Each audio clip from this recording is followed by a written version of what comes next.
Catherine here, just sharing my fun new Easter bunny kit with you.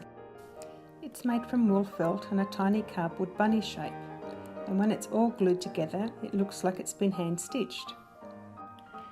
Such a sweet bunny needs a home. The hinged egg is 6 centimeters tall and is made from resin. The kit comes with all the trims and accessories for you to assemble, including the Easter basket and eggs, silk bonnet and little chickens and forget-me-not sprays. Look for my next video on how to make this little Easter bunny. Subscribe to my channel by clicking on the Cat & Co button at the end of the video to keep up to date with new videos. Thanks for watching.